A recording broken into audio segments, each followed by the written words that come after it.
When she appeared on the back page in August last year, Jakara Anthony was already an Olympic gold medalist and World Cup champion. But she was just getting started. 3, 2, 1, go! Going on to complete the greatest season by a mogul skier ever. Jakara won 14 of 16 World Cup mogul events, claiming 7 victories in the singles and 7 in the duels. That meant she'd also clinch a 3rd Crystal Globe for topping the overall standings during a season of unprecedented domination. And she joins us now, Jakara, welcome. Thank you. Haven't you kicked on since you left our little show? Been a little busy. You have been. The beautiful Crystal Globes that we saw, have they made it back to Barwon Heads safely? They made it in one piece, which is a very successful feat, if you ask me. Yeah, absolutely. As has been this period, it's just an incredible stretch for you, as we mentioned, history. Yeah, it is history. You know, some people are throwing out some wild stats and they're true, but getting hit with them week after week, that I was breaking world records, breaking my own record then, it was a pretty spectacular season. And Jakara, what's changed for you this year? Have you trained differently? Have you taken on the challenges when you're competing differently, like in the mental way? Or what have you done that's really mixed it up? I don't think you can ever really tie it down to one thing or one point in time. You know, it's kind of cumulative over all those years, being consistent with the work, what we're trying to do, what we're about out there. But definitely worked a lot on the mental side post-Beijing, especially last year leading into that, and that's really helped me go out there, enjoy what I'm doing and ski the way that I want to. Professional athletes talk about being in zones in their profession. Do you sometimes at the start line saying to yourself, there's no one's going to beat me today? Oh, I wish that was the truth, but I have that belief in myself that if I go out there and I do the run that I know I'm capable of, I'm going to be proud of that regardless, and I think it's got a pretty good shot of taking that top spot, and if anyone was to beat that, then good on them. Yep. That would be a phenomenal performance. Hey, Jakara, how do you get up to the top of the moguls? Do you have to get, like, the T-bar with Bob from Bendigo, like, sitting next to you? Like, when you're going up there, you know, you've got to put your arm around. How do you get joke, up? though, yeah. You've got to get the T-bar up. Yeah, we're riding the chairlift or the T-bar with the public. Oh, so, really? Yeah, Awesome. You're up there going up for finals and they're just having a yarn about whatever they want. I don't think there's many sports dealing with that. That's awesome. Just look out for crowbars or anything. It could be another Nancy Sheridan kind of, yeah. Oh, the public could come after you. Hey, I've had 4 knee reconstructions. When I see vision of you, I go, oh my God. Is there anything that you can do to train your knees or just the shock on them?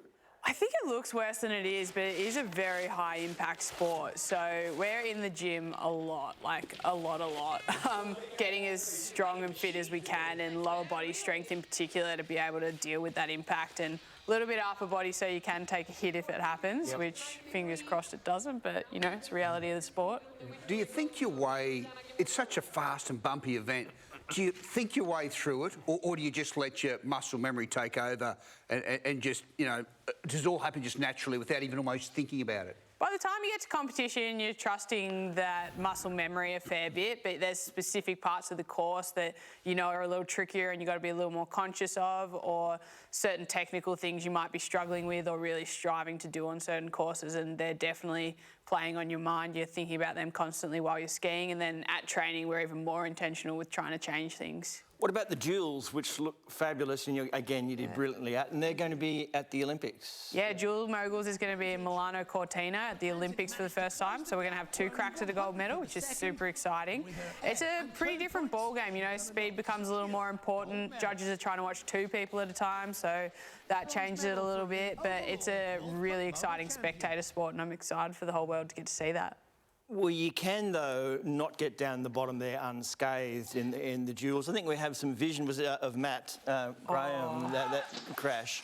It's him on our right. This was terrifying. That's very scary. Yeah, that's the only time I've ever seen that happen in my career. I've heard of it other times, but yeah, that was a big reality check for us all of how dangerous the sport can be. And when you see something like that, how do you then remove it from your mind next time you're going down? I think I was done competing for the day, luckily, on that one. And we had a little break after it. But, you know, for me, it's about kind of learning. I've really put a big effort into learning how to stay present in the moment and focus on what it is I need to. There's a lot of external distractions and things that are way out of my control that do tend to stress me out. So learning to come back to what it is I can do in each moment has been key for me. Have you been to the beach lately? I went today, actually. Did you really? Yeah, Sydney's been turning on the weather for me. Didn't make it to the beach when I was home. I've had 3 days at home this year, but yeah, hit the beach up today. Well, I saw that on Instagram saying you were squeezing an entire summer into 3 days or something because you are basically on the other side of the world, aren't you? Yeah, literally, we're doing back-to-back winters. So over the Australian summer, we're in the Northern Hemisphere chasing the snow, and then we get back to Australia and have our domestic season. We'll ski down in Perisher, ski at Mount Buller. Are your mates from the Northern Hemisphere in awe of your story? Like, you know, where you came from and everything? Like, it's... I mean, everyone over here is, but, you know, how do they see it? I think everyone finds it a bit of an obscure concept that some of the best people in the world in our sport are from Australia, which is not known for its snow. Most people overseas think we're the Austrian team, actually. The Austrian national anthem played at one event. So, yeah, they find it a little bit of an odd concept. Did you sing along? I wish I could have. Hey, wouldn't it be funny if you just shed a tear or something?